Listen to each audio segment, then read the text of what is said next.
Di ko alam kung saan ako mas kinakabahan kanina. Sa pag-word o sa pag-introduce nila. Pero kung sasabihin mo ba ito? Anyway, thank you Lord. Sabihin nga po natin, God is good. Always.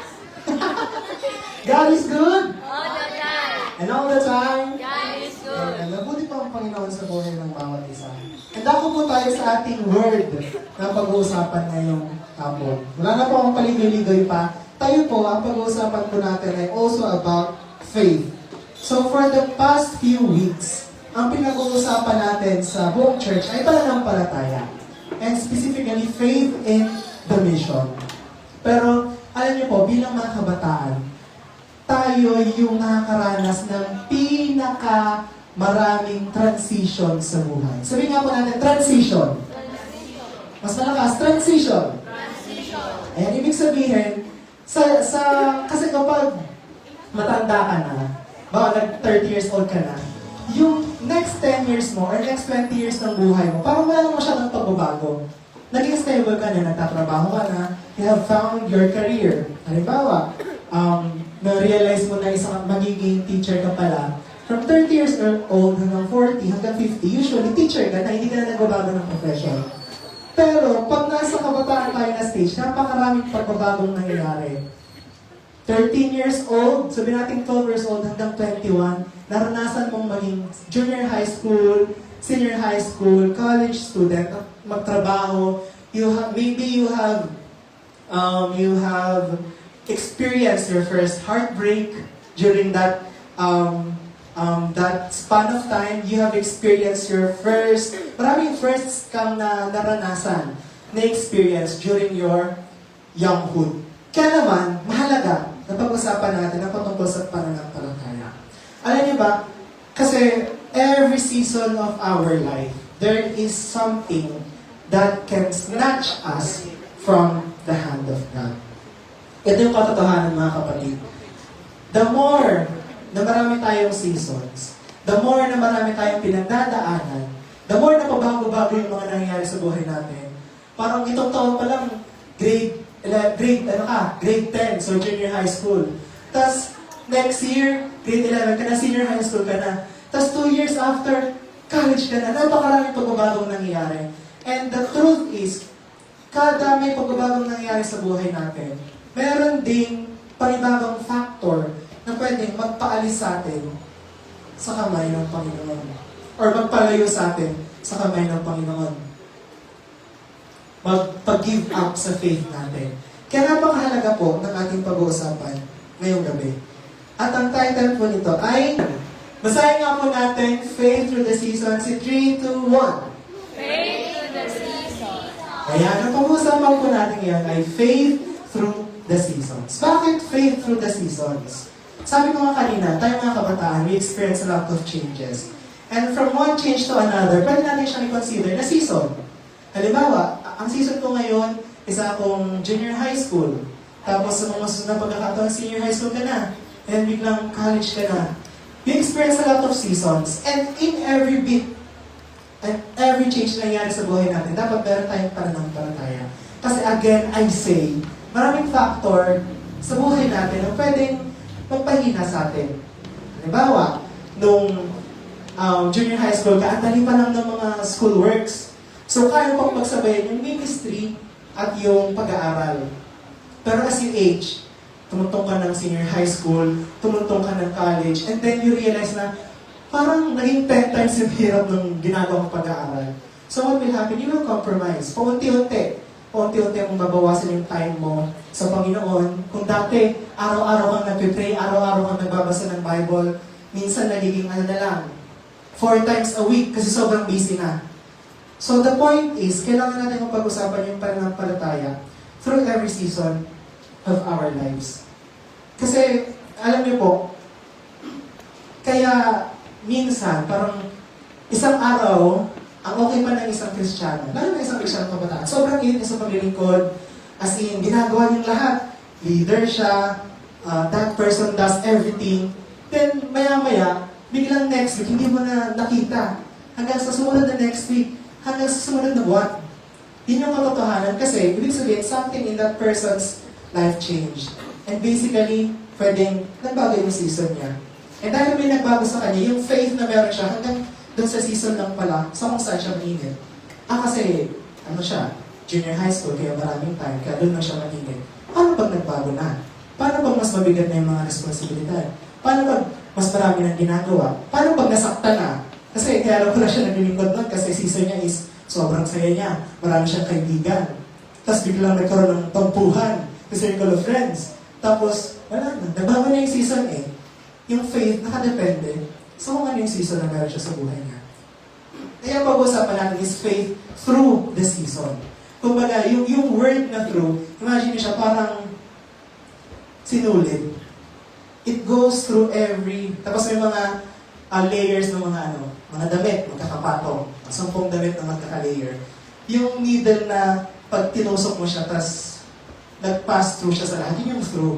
Faith through the seasons. Yung faith na meron ka, existence sa lahat ng seasons na pagdadaanan mo.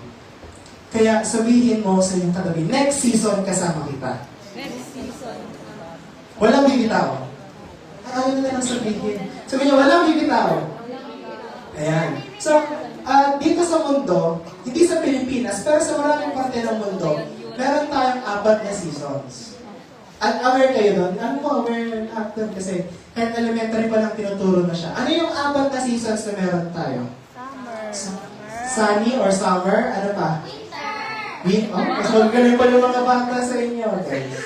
Winter. Ano pa? Spring at autumn. So, 4 na seasons ang pag-uusapan natin ngayon. And may yung tulad natin yung buhay natin. That's the 4 na seasons na yun. We go through those 4 seasons in our lives. Let's start with summer. Summer literally is when plants are in full bloom. Trees are fully leafed out. It has the most direct sunlight and plants grow rapidly. Kapag ang season na meron ng isang lugar at the moment, o isang country at the moment, ito yung nararanasan niya kapag summer.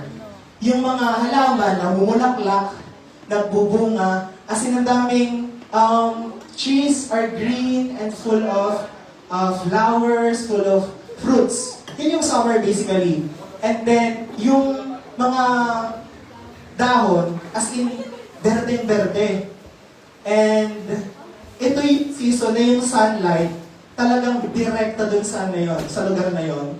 And mabilis lumago, mabilis tumubo, mabilis basically mag-grow yung halaman na nasa summer season. That is a literal sense. Pero we are here to talk about our spiritual lives. And spiritually speaking, summer represents gladness and joy, prosperity and blessings, answered prayers, being okay with God.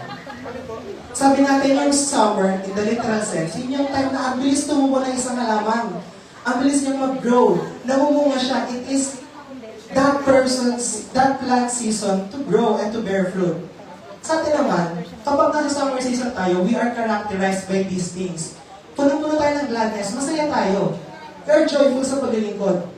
Talagang kapag nag-serve tayo, nararamdaman natin yung kagalakan, and then sobrang tayong excited na mag-practice, pumunta sa church, kasi masaya, puno-puno tayo ng kagalakan ng Panginoon. And then there is prosperity and blessings. Pinagpapala ka ng Lord. Napakaraming binibigay sa'yo ng Lord na financial blessings, even yung mga pinapag-pray yung material ng bagay, dumarating. Nag-pray ka ng cellphone, binigyan ka ng Panginoon. Nag-pray ka ng laptop, binigyan ka ng Lord ng laptop. Answered prayers. You prayed, Lord, sana makasama ko yung mga magulang ko sa church, yung mga kapatid ko. And then, the Lord answered that. And then, being okay with God. Talagang okay ka sa Panginoon. You know in your heart na kahit walang nakakaalam, okay ka sa Panginoon. Kahit gaano ka pa man tingnan ng ibang tao, alam mong okay ka sa Panginoon. That is the summer season. So I have a question. Sino yung, huwag na magtaas ng kamay, kindat na lang, yung nasa summer season of the moment. Walang kumikindat. Parang, ayan. Nasa summer season. Ito yung una nating season na pag-uusapan. And in this season, may encouragement ng Panginoon. Kasi sabi natin, di ba, through seasons, dapat meron tayong Meron tayong faith. So, anong role ng faith sa ganitong season? Isip natin, what's the role of faith here? Meron naman ako ng lahat. Okay naman ako sa Panginoon. The Lord gives me whatever I want. The Lord blesses me with everything that I pray for. So, what faith is for? Kasi ang faith is kasiguraduhan sa mga bagay na inaasahan. Ibig sabihin, yung mga inaasahan mo, binibigay na ng Panginoon. Also, yung mga bagay na hindi mo nakikita, sobrang assured ka kasi you're okay with God. You know that He exists. Ito yung role ng faith. During the summer, the Lord encourages us to obey and remember Him.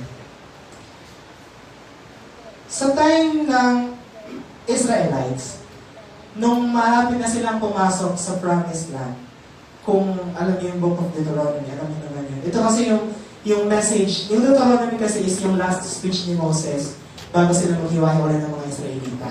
And may mga sinabi si Moses dito sa Deuteronomy that tells them, obey and remember the Lord when you are in the season of summer. Basahin natin sa Deuteronomy. Deuteronomy chapter 8, verse 11. But that is the time to be careful. Yung time na sinasabi ni Moses dito, ito yung time na you are in the summer season. Okay ang lahat. You are blessed. The Lord gives you everything. Bakit? Beware that in your plenty, you do not forget the Lord your God and disobey His commands, regulations, and decrees that I am giving you today. Sabi ni Moses dito, in your plenty, kapag binibigay sa'yo ng Panginoon ang lahat, beware that you do not forget the Lord your God and disobey His commands. Alam niyo po kasi, mas madaling makalimutan ng Panginoon kapag okay ang lahat. Mas madaling makalimutan ng Panginoon kapag pinagpapala ka. And that is the truth. Simula pa noon yun yung katotohanan. Kaya ito sinabi ni Moses. Kaya ito yung encouragement ni Moses sa mga Israelite. Bakit? Ano yung context nito? Pagpatuloy po natin. Diyan tayo sa verse 14. Do not become proud at that time and forget the Lord your God who rescued you from slavery in the land of Egypt. The context is, papunta na sila sa Promised Land. And yung Promised Land is the best land at that time. Big sabihin, pag nakapasok sila sa Promised Land, basically, sila na ang pinakamayamang mga tao. Kaya sabi ng Panginoon, do not become proud at that time. Kapag nandun ka sa season na yun, pag nandun ka na sa abundance and sa being plenty sa buhay, do not become proud. And this can, ang summer season natin can look very different from one another. Pwede yung summer season niya ay grabe yung paglilingkod niya, talagang gamit na gamit siya ng Panginoon. Walang gawain hindi siya nagagamit ng Lord. Kung sa ministry man siya, kung sa kids ministry, siya yung head teacher. Siya yung pinagkakatiwala ang mag-spirit ng mga devotion. Kung sa praise and worship, siya yung laging naka-assign. Siya yung laging worship leader. Siya yung laging tumutugtog. Siya yung laging nasayaw. Pwede niyo sa paglilingkod. Pwede naman sa pag-aaral. Ikaw yung magaling. Ikaw yung nakaka-receive ng matataas na scores. Financially, pwede ikaw yung pinaka-blessed. You can buy whatever you want. Ito yung summer season, and then you are okay with God. Alam mo yun, yung tipong kapag may word, tapos may mga, ano nga yun, hindi sa patama, pero parang conviction na parang kaya mong tumingin sa katabi ko sa yun, no? Kasi alam mo, okay ka. Ganun yung mga summer season, talagang okay ka, you know that you're okay. Sabi ng Lord, do not be proud during those seasons. Kasi kapag naging proud ka, that you are being successful, kung nasaan ka man, you will forget the Lord your God, who rescued you from slavery in the land of Egypt. Ganun kasi ang tao eh. Kahit hindi naman siya yung dahilan kung bakit siya nagtatagumpay. Ang Panginoon naman talaga. Tinatake niya yung credit na para bang siya yung may gawa ng lahat ng success na meron siya. Sabi pa dito,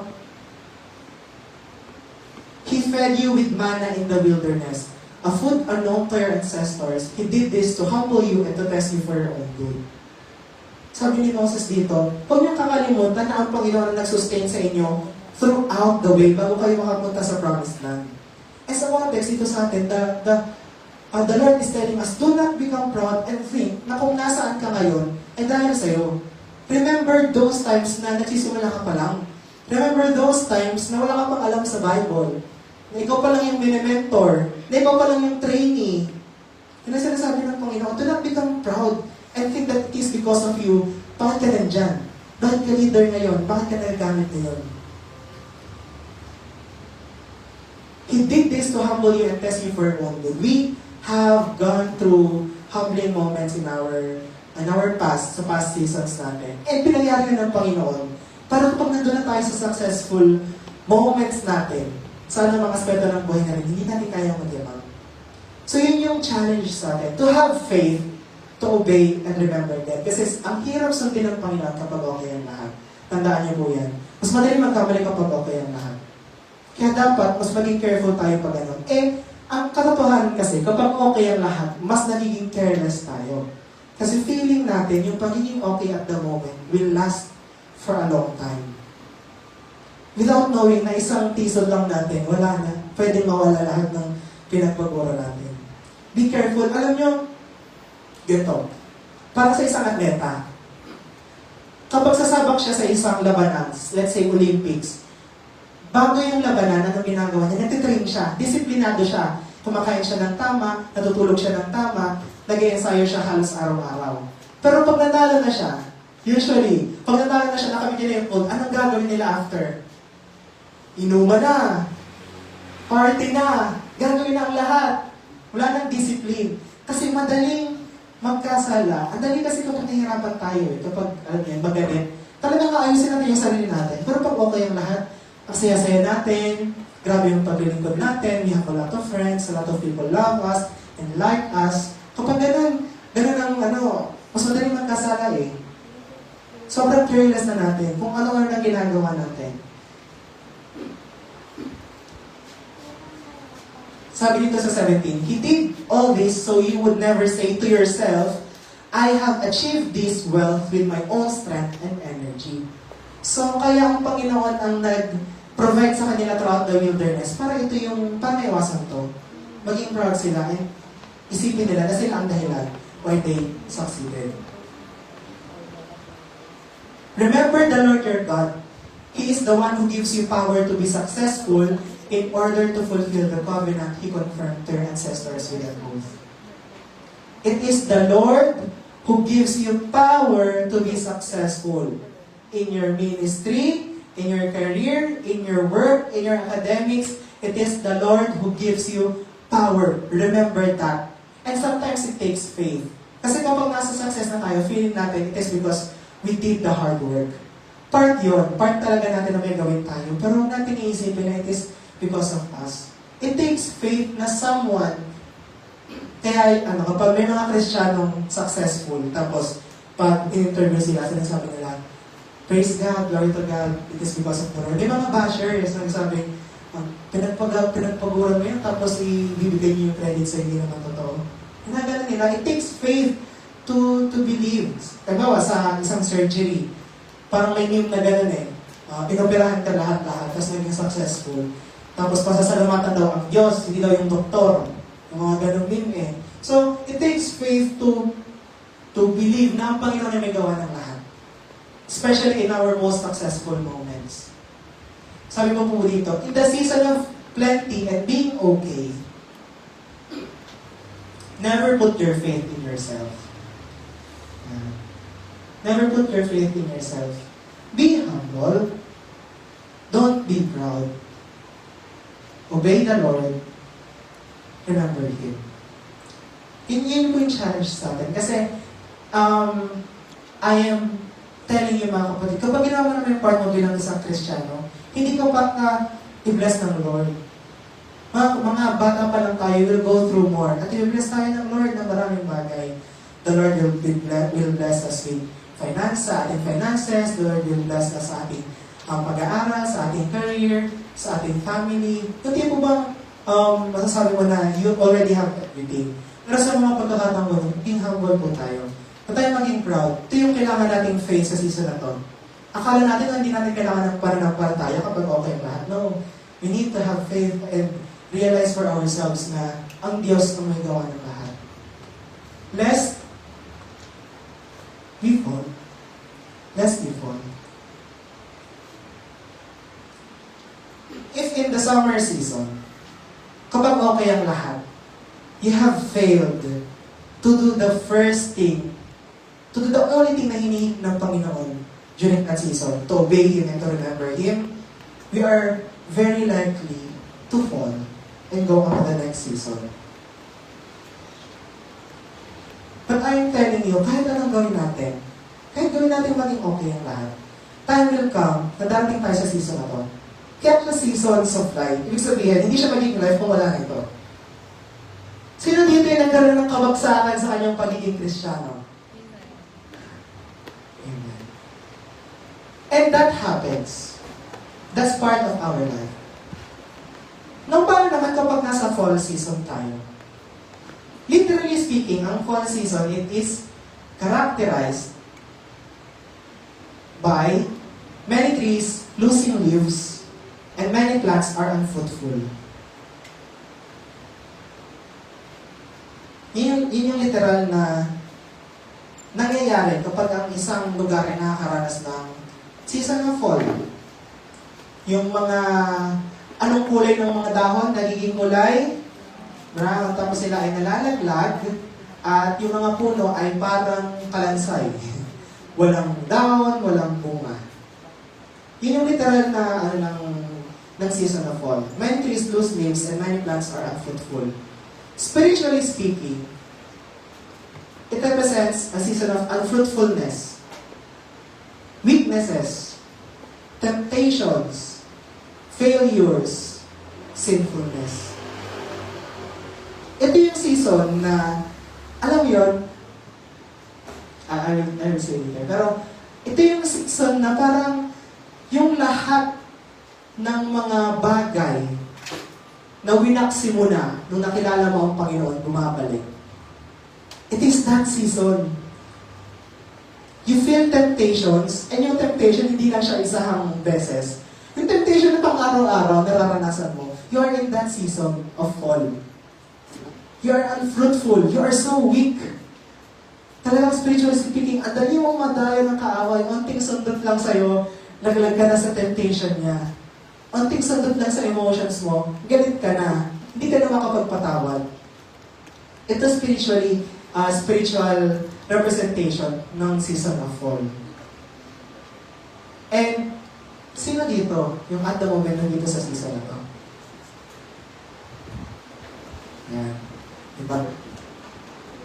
Now, in the season of fall, have faith that God is faithful.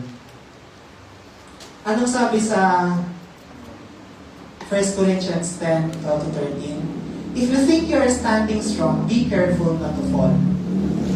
The temptations in your life are no different from what others experience. And God is faithful. He will not allow the temptation to be more than you can stand. When you are tempted, He will show you a way out so you can endure.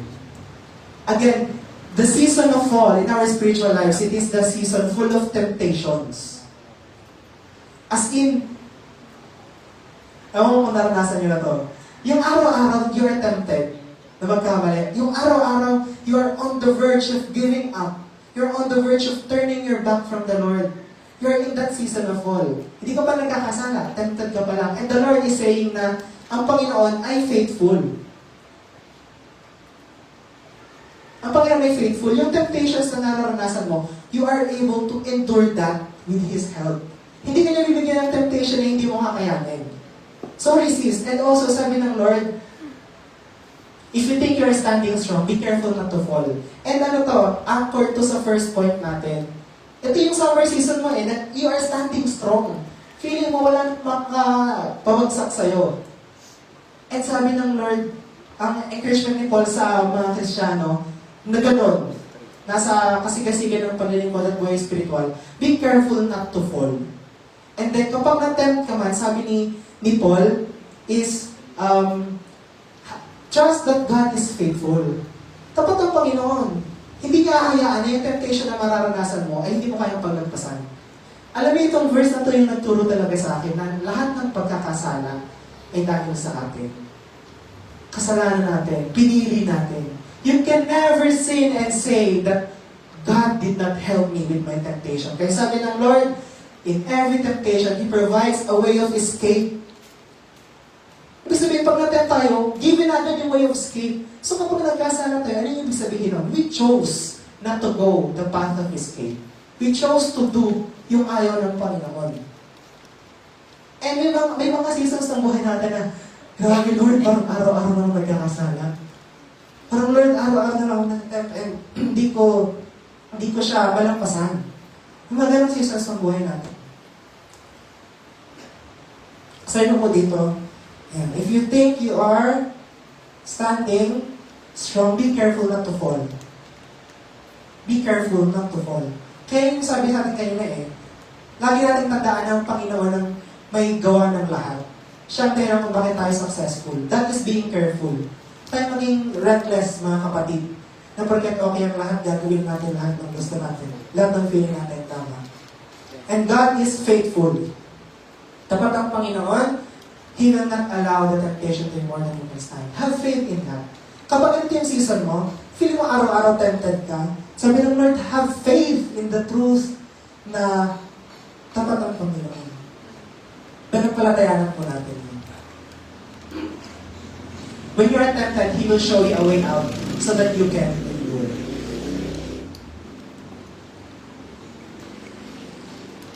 That is kapag tempted ka pa lang. Paano kapag nagkasala ka na? Part pa rin siya ng season of fall. Meron pa rin pangakang Panginoon dyan. Sa Acts chapter 3, 19 to 20, sabi ng Lord, now repent of your sins and turn to God, so that your sins may be wiped away. Then times of refreshment will come from the presence of the Lord, and He will again send you Jesus, your appointed Messiah. Kapag tempted ka, sinasabi, God is faithful that He will not let you be tempted more than what you are able. At kapag nagkasala ka naman na you fall, sinasabi naman ng Lord na merong pangako na when you repent, times of refreshment will come upon you. Have faith in that. Kasi minsan, ang mga kabataan, bago tigit, kapag nagkakasala, nawawalan na ng pag-asa, na parang the end of the world na. Hindi na ako magpapakita. Kasi sila malilinis, ako hindi.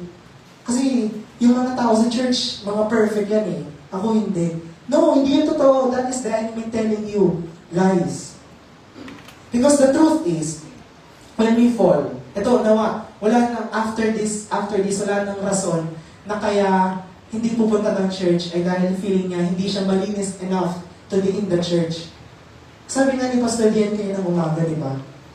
Sick people don't go to the hospital kapag magaling na sila. Tayo rin, we do not come to church kapag okay na tayo. Kapag malinis na tayo. Kapag hindi na natin kailangan ng Panginoon. Alam niyo kung saan ka pupunta kapag sa langit. Kasi okay ka na. Hindi mo na kailangan ng pag-transform ng salita ng Panginoon. But, during the time na tayo ay nalalaglag, we fall, we fail, ang encouragement sa atin ng Panginoon, repent. Don't harden your heart. Huwag kang tumalikod sa Panginoon. Have faith na kapag humingi ka ng tawad, patatawarin ka. And that is basic foundation ng gospel. Baka hindi pa kasi natin naiintindihan yung gospel kaya nahihirapan tayo. Kapag nagkasala ka, ang Panginoon, yung mga kasalanan natin, ang Panginoon na ang tumubos nun. So kapag nagkasala ulit tayo, yung mga kasalanan ba natin before natin tanggapin si Jesus in our cover? Hindi. Kapag nagkasala ka habang Kristiyano ka na, after mong tanggapin ang Panginoon, ask for forgiveness. Repent. Turn away from it. And your sins will be wiped away. And when we realize this verse, when we really truly absorb this verse, ma-realize natin na yung mga kasalanan natin, absuelto na, wala na siya sa harapan ng Panginoon. Kapag pinag natin ng sanba, nagkasala tayo kayo ng umaga, then we ask for forgiveness from the Lord. Lord, forgive me. And you really are so sorry. And you really want to change, you really want to repent. Then you accept the forgiveness of God at nag-pray ka sa Panginoon. The Lord is not condemning you. The Lord is telling you na you are forgiven. Kasi you ask for forgiveness in the name of Jesus.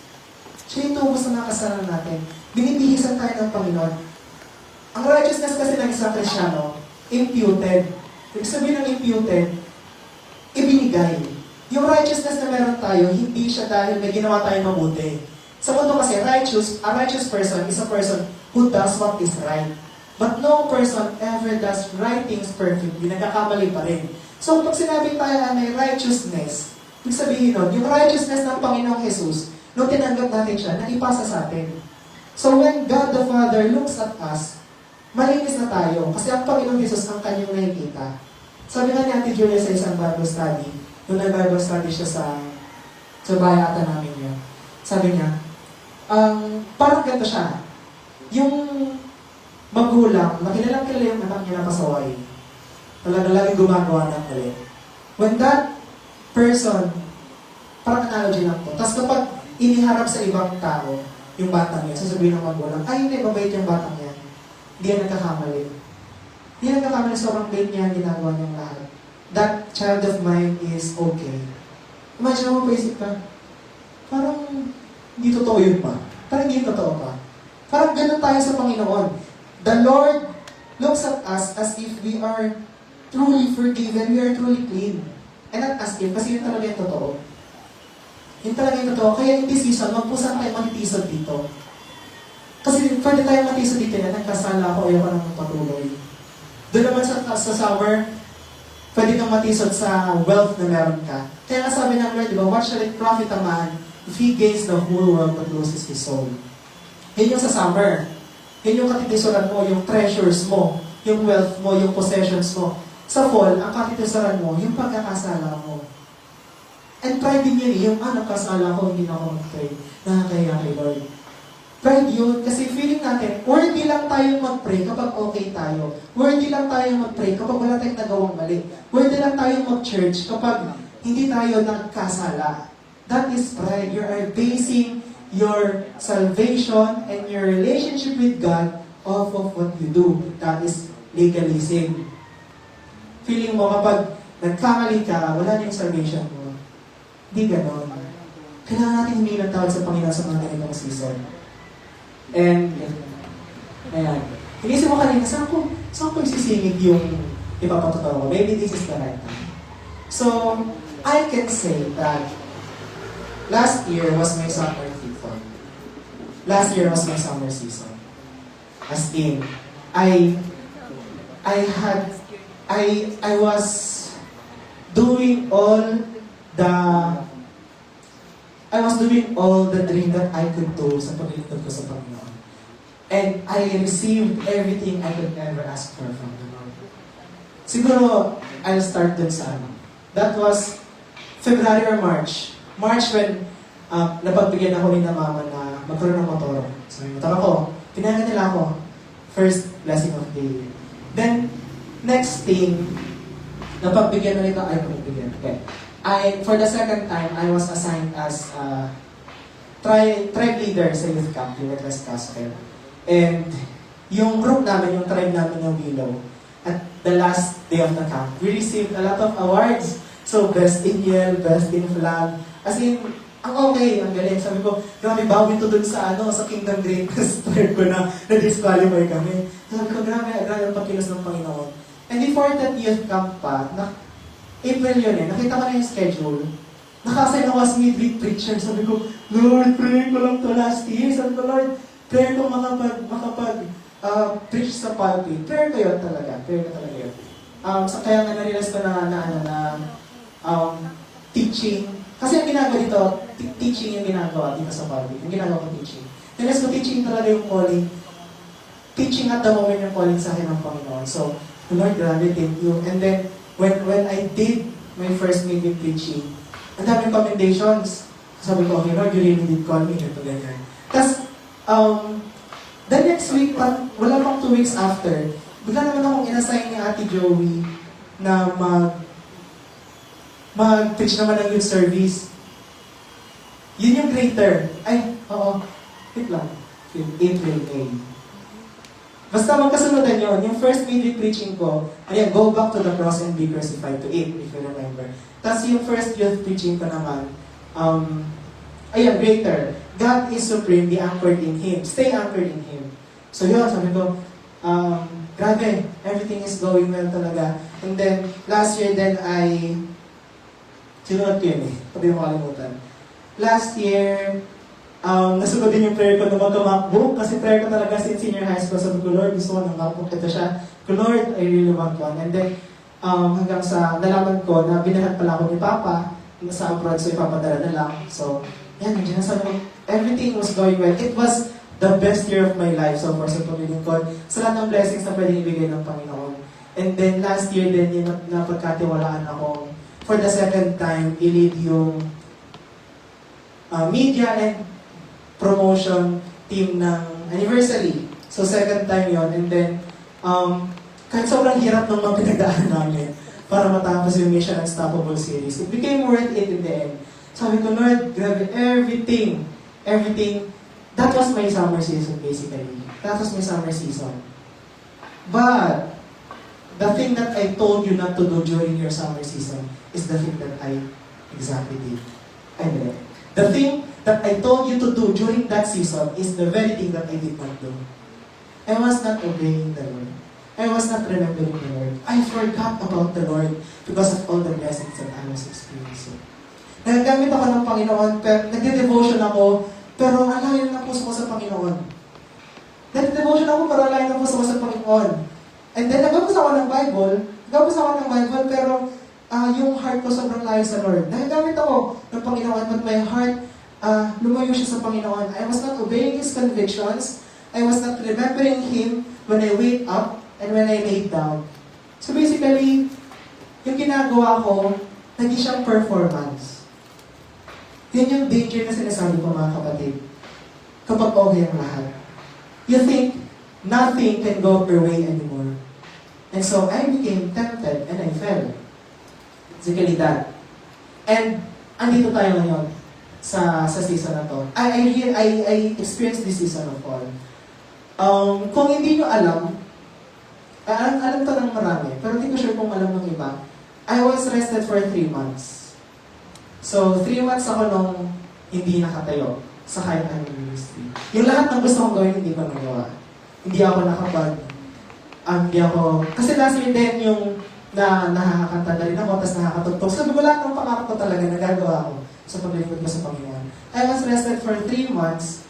Lahat ng gusto kong gawin, hindi ko nagawa. That was my fall season.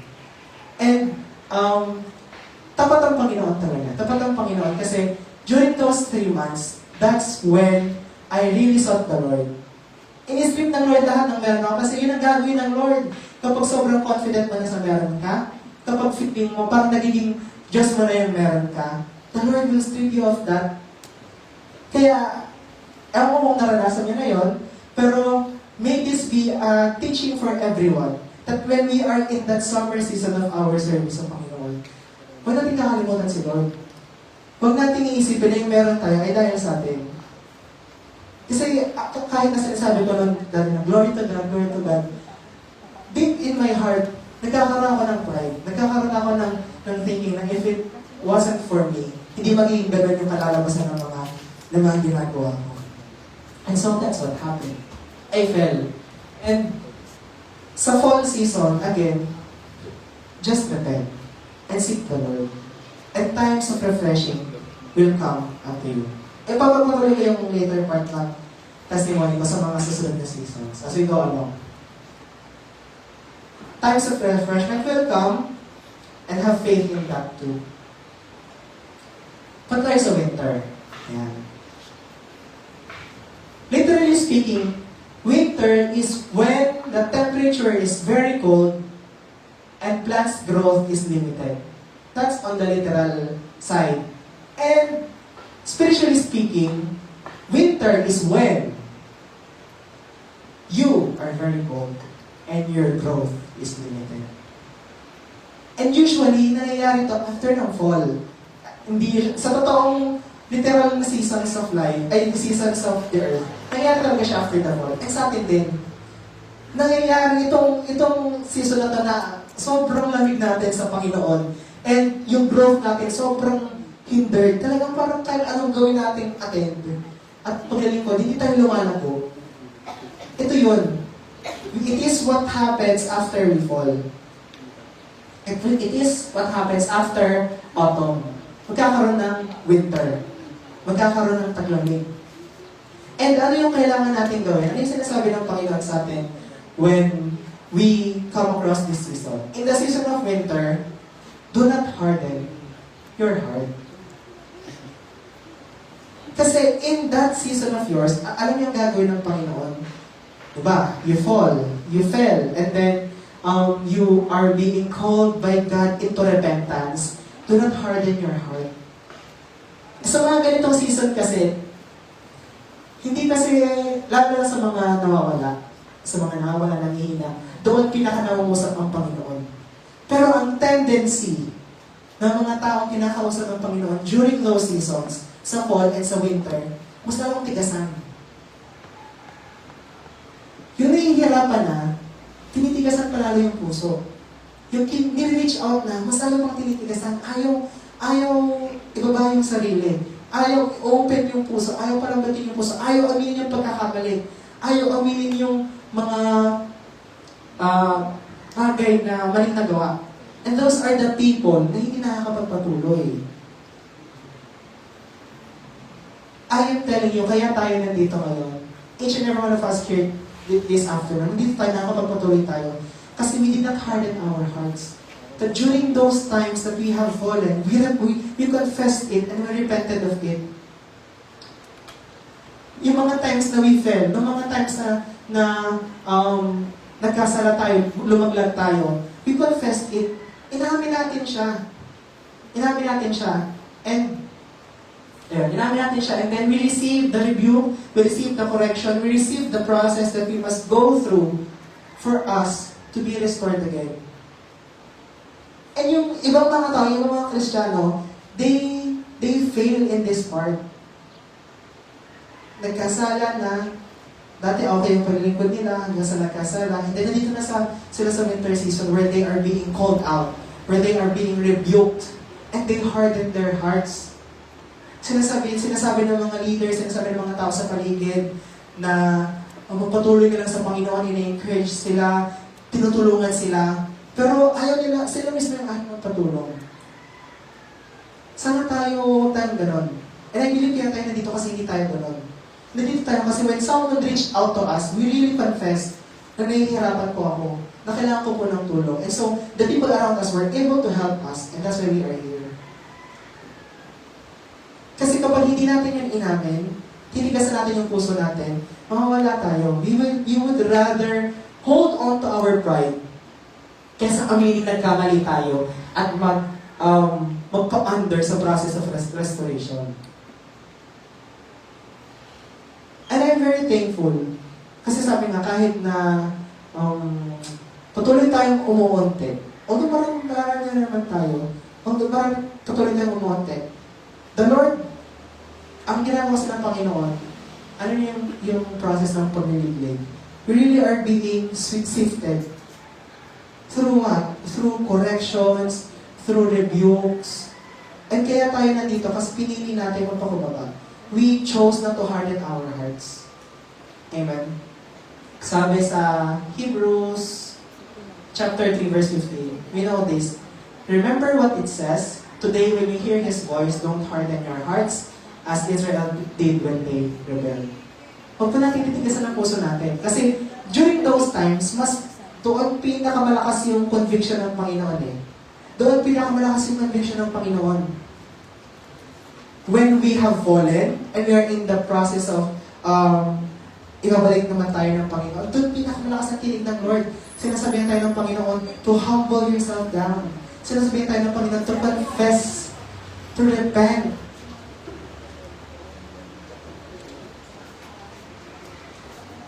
In the season of winter, we must have faith to listen. Alam mo bakit? Kasi kapag nasa season ka ng winter, again, sabi ko nga, nung time na yon, nung I was rested, nasa season ng winter, wala akong ibang pwedeng gawin. Basically, my hands were tied. And ganoon din tayo. Kapag nanlalamig tayo, wala tayong magawa. Kahit gusto natin maglingkod, hindi tayo makapaglingkod. Kahit gusto natin mag-show up, hindi tayo makapag-show up. Kahit gusto natin gawin yung mga tamang bagay, hindi natin magawa. Pero may isa tayong kayang gawin during those times, makinig. Kasi even in our homes, the Lord will speak to us, to our hearts, to our minds. Sasabihin ng Panginoon yung mga gusto niyang iparating sa atin. We just need to listen. and to really listen dun sa sinasabi ng Panginoon. During those moments, while I was rested, doon ako pinakinausap ng Panginoon. Ang dami sinabi ng Panginoon and all I ever did was to listen. Tinanggap ko lahat ng sinasabi ng Panginoon at sinasabi ng mga tao nasa paligid ko. That's the only thing that we need to do. Alam niyo nun, ng mga taniyang, kasi ito pa, isa pang patotoo na masabi ko talagang yung summer season, parang iginatison ko. Yung word, wala na siyang tama sa akin. Alam niyo yun, yung parang umaten ako ng services, and then feeling ko, alam ko na yun eh, parang, okay, parang, gano'n, wala nang pangusap ang Lord. Merong word, pero wala nang pumapasok sa isip ko, sa puso ko, wala nang tama, kumbaga, wala nang sipa, wala nang conviction yung salita ng Panginoon, kahit anong pakikinig na gawin ko. Isa rin sa mga pwede natin gawing assessment. Kapag pumunta tayo ng church, and then we heard the word of God, and then parang wala lang. Parang alam ko na yun eh. Wala lang, I don't need that anymore. I was that person. And then when I was in the fall season and in the winter season, doon ako pinakinausap ng Panginoon. Na parang bang kada small word na maririnig ko, kada maliit na pangusap, tamang-tama agad ako. Simpleng devotions lang. Even sa mga pinakamaliit na ginagawang Bible studies, sa mga sharing, up to the services, lahat yun sa pula ko. Sa pula talaga yun lahat sa atin. And the Lord, during those moments, is reaching out to us. And ano po ang kailangan natin gawin? Tanggapin yun. Makinig tayo. Huwag natin tigasan yung puso natin. Kasi, kung sa mga pagkakataon, every one of us has experienced that season of fall.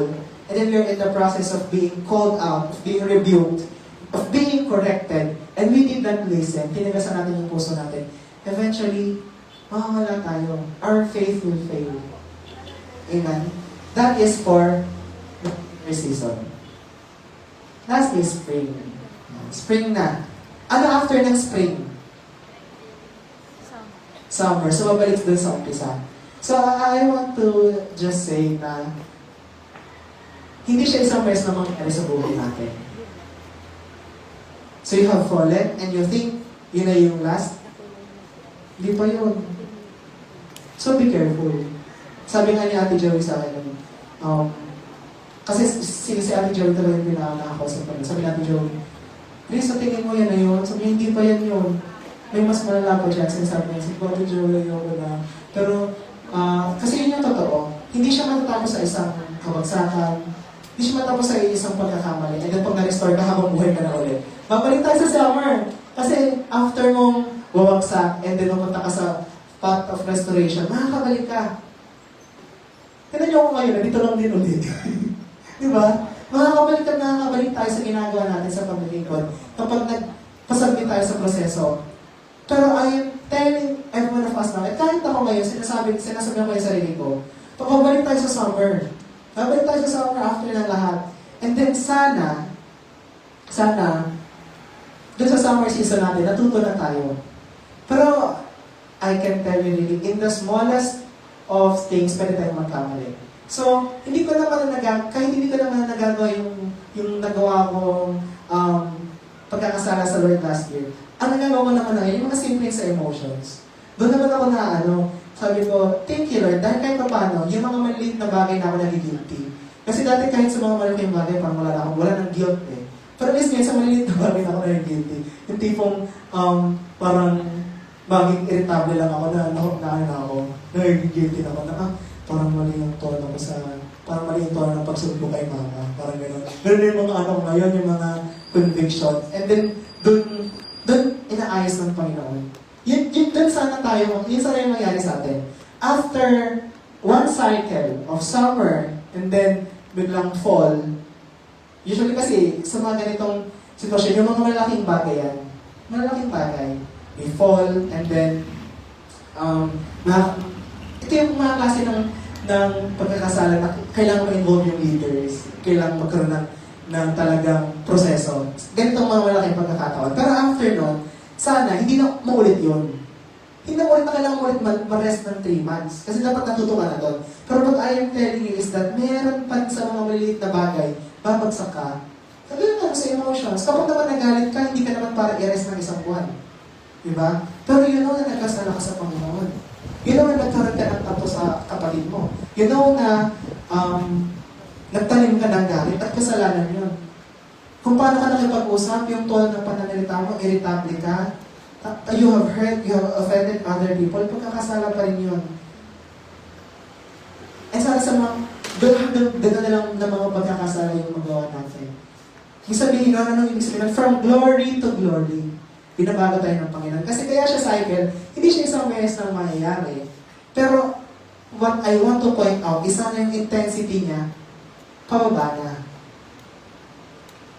Kung dati ganun yung nagagawa natin, sana sa susunod, matuto na tayong yung pagkakasala na lang natin na magagawa. Ay, sorry Lord, parang medyo pagalit yung pagkakasabi ko.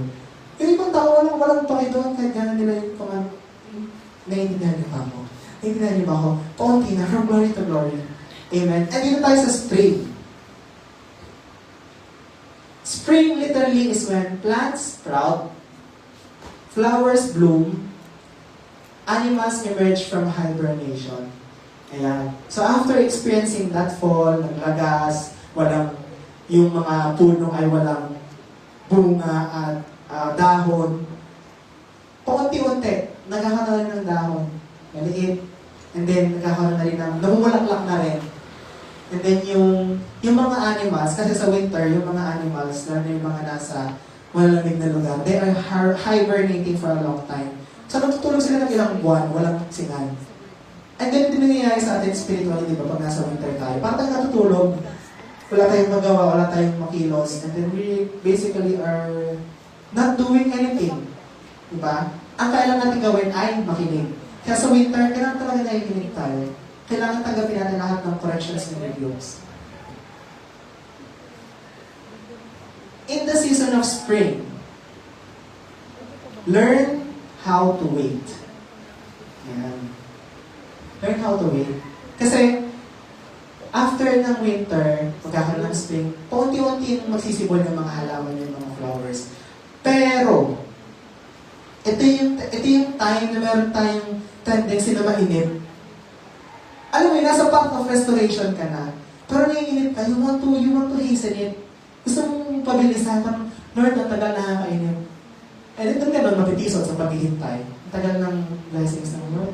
Ang tagal ulit mangyari yung pinapangyari ko. And then so you will, aalis ka na. At nawala na sa faith, nahulog na sa faith. So makikita talaga natin, every season of our life, there is something that can make us stumble. Hindi lang sa times na tayo ay nakakaranas ng malalaking temptations. If you are in the path of restoration right now, hindi alam man ng leaders mo hindi, but you know in your heart, the Lord is restoring you. The Lord is telling you to wait. Kasi times of refreshing will come in the end. Noong time na yun na, sabi mo, parang matagal talaga ang 3 months, pero hindi ako matagalan. Parang wala nga lang eh, parang mabilis lang. Parang natapos lang din siya. And it is because I really did, sabi ko, actually nung time na yan, nasa isip ko, sabi ko, Lord, hindi na ata ako worthy ng lingkod. Sabi ko, okay lang Lord, basta sa'yo ako okay na yun. Hindi rin, sabi ko, siguro hindi na ako makasign uli, hindi na ako pagkakatiwala muli, wala lang ganito, ganyan, ganyan. Pero, hindi yung hinayaan ng Panginoon. Siguro kung naging mindset ko na sabi ko, Lord, ang tagal naman. Parang imagine mo yun, feeling mo may utang pa sa'yo si Lord. When in fact, tayo yung nakagawa. Tayo yung hindi deserving na gamitin ng Panginoon. Tayo yung hindi deserving na gawing instrument ng Panginoon. So, siguro kaya na lang din siya naging madali yung paghihintay. And naging madali din siya sa atin yung paghihintay kung alam mo yung inaasahan natin. Kapag tinanggap natin na walang utang sa atin ng Panginoon. Walang utang sa atin ng Panginoon. Pwede niya tayo hindi gamitin and that will be fine. Pwede niya tayo hindi gamitin and that will be fine. Sabi ko lang, kung hindi na ako gagawin naman, okay lang, basta nasa bagay mo. Kasi ganun yung feeling eh. Ganun yung feeling kapag nagkamali ka. Feeling mo, you are unworthy to be used by the Lord anymore.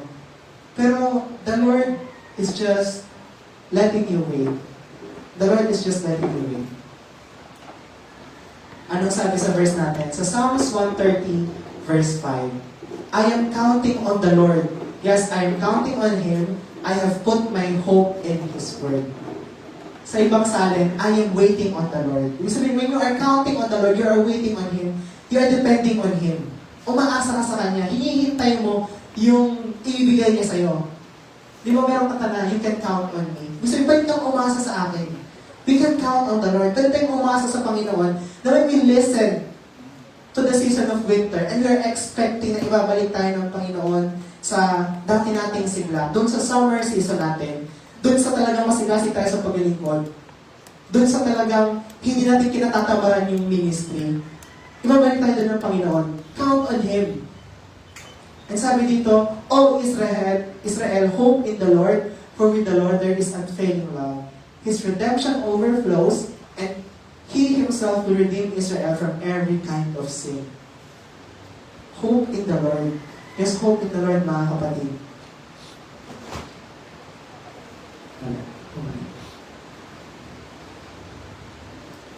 Ayan. Pwede natin siyang i-relate sa ating ministry. Sa youth ministry, we have experienced the summer season. Grabe. Harvest kung harvest. Alam niyo yun? Sino nabutan yun? Yung umabot tayo ng 105, 110. Feeling ko ang highest numbers natin ay 120. Ano na? February. Kahit ata, yung ibang churches ng Word for the World Christian Fellowship, dalawa, ipag-add mo yung dalawa, hindi abot ng 120 eh. Pero the Lord blessed us with that much. That was our summer season as youth ministry. Pero sa tingin niyo, nasa ang season tayo ngayon? Fall. Nasa fall. Kasi literal naglalagas yung numbers natin. Paunti tayo ng paunti, di ba? Nasa fall at winter. Nasa fall at winter. Naging winter na. So, ano yung sabihin? During that time, pag nasa fall tayo, lagi natin alalahanan yung pangako ng Panginoon. Ano yung pangako ng Lord sa fall? Yung una ay, He will not let us be tempted more than what we're able. So, our ministry will not get through something na hindi natin kayang paglagpasan.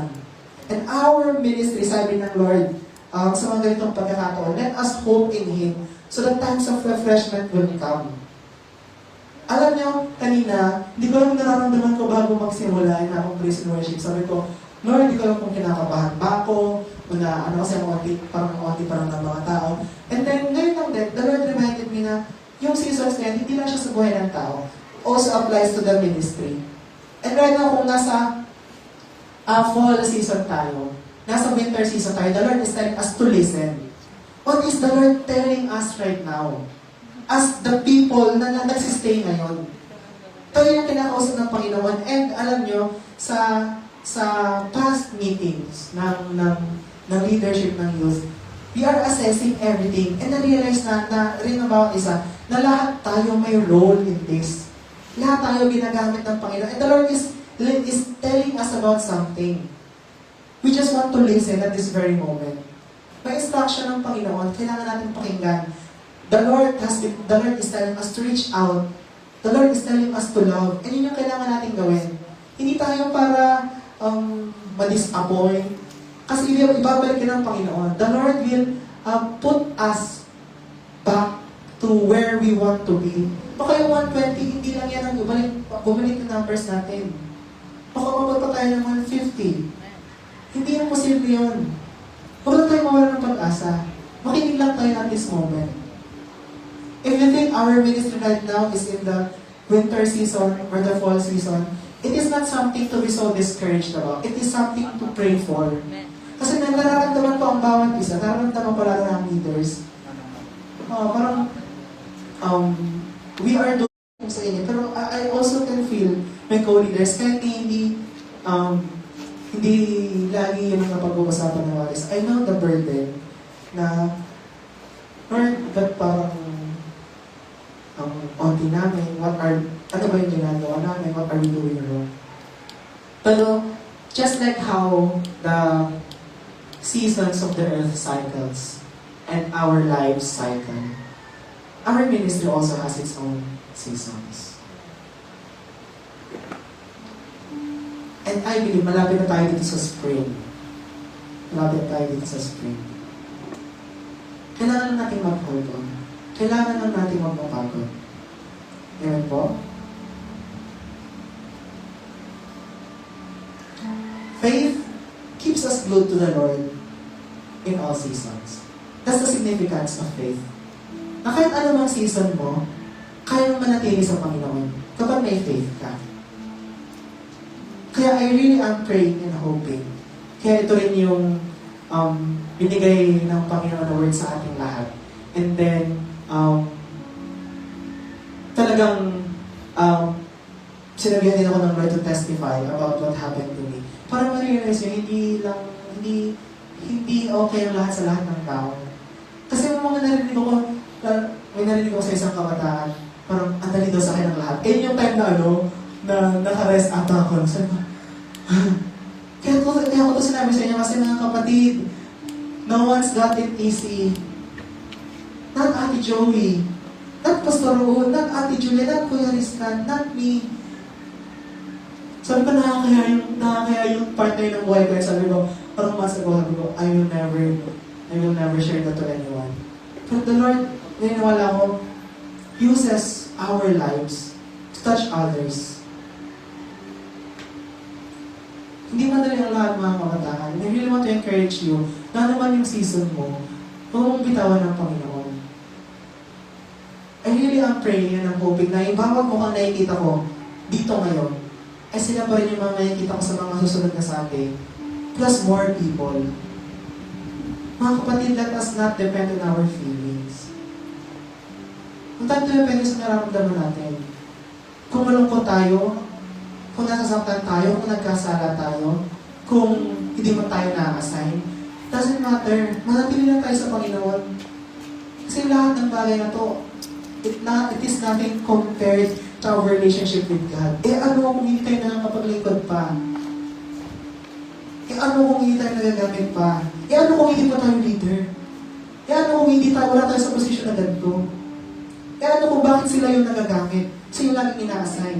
Doesn't matter. Kasi kapag gano'n ang thinking natin, baka tanggalin ng Lord lahat yan. Kaya na ginawa niya sa akin last year. Pero hindi remove everything. Grace na lang talaga ng Panginoon yun. Kaya rin siguro ko, thank you talaga sa Lord. At thank you kay Ate Joey. Kaya siguro, actually, hindi na talaga dapat ako mamilin ng Shin Olympics that time. Hindi na dapat ako. Si Taya na dapat yun. Nalaman na ba Taya? Sinabi. Tinanong ako ni Ate Joey. Sabi niya, may kailangan mag-take over. So, sabi niya, sinong gusto mo sumalo? Sabi ko si Taya na lang po. And then, nung sinabi niya yun, may nag ako sa bahay nila. Tapos nang pauwi ako, hindi pa rin naman. Sabi ko, hindi ako umiyak lang. Talagang, parang katulala lang ako. Sabi ko, Lord, ito pala talaga yung consequence ng hindi pagsunod sa convictions. Lahat ng gusto mo mangyari sa buhay mo makawala. And then I was so sad. Lord, ang hirap na hindi mo ipagsunod. Pero sabi ko, it doesn't matter anymore. Hindi makapaglingkod, hindi yun nag-matter. But matters is your relationship sa Lord. So I really sought the Lord at that moment of my life. I really did seek Him. Sabi ko, Lord, ayun maglingkod. Pagpatuloy sa paglilingkod ng galing yung puso ko. So, kahit tayo na yung naging usapan, may magte-take over na. Sabi ko, Ate Joey, nasabi niyo na po ba kayo tayo? Sabi ko, hindi. Sabi ko, Ate Joey, sabihin na po, hindi nga pala. Hindi ako makakilos. Hindi pala po. Tama yung ginagawa ko. Tapos sabi na, Ate Joey, gusto ko ikaw yung mag-tip. Sabi ko, bawal po Ate Joey. Kailangan na mag-take over. Kaya, nung mga na ngayon, puro ako punta sa inyo. Kasi bawal akong kumilos. Bawal talaga akong kumilos doon. Kaya sa mga meeting natin,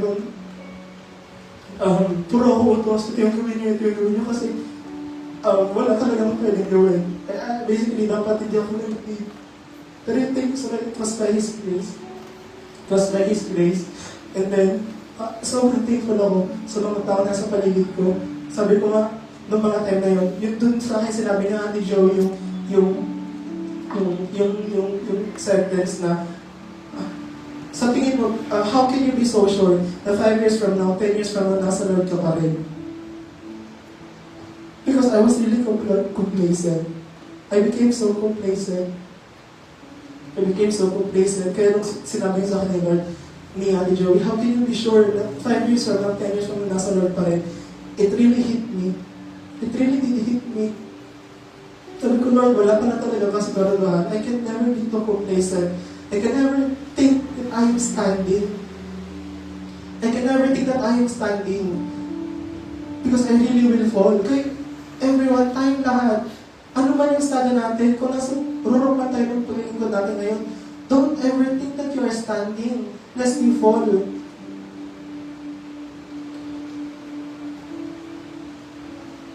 Sabi ko, if I did not do those things, if when I fell, I did not repent, if when I fell, I did not believe that the Lord will restore me, when I fell, I did not listen to the Lord and to the people around me, because I'm telling you, the rebukes were every day. The corrections were every day.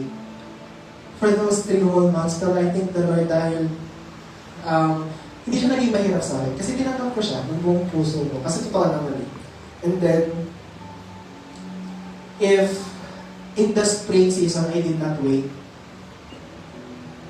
kung natagalan ako doon sa 3 months, to the point na parang huwag na lang, wala ako dito ngayon. Kaya faith keeps us glued to the Lord in all seasons. Ano man yung season mo ngayon? No matter your season right now, hold on to that faith.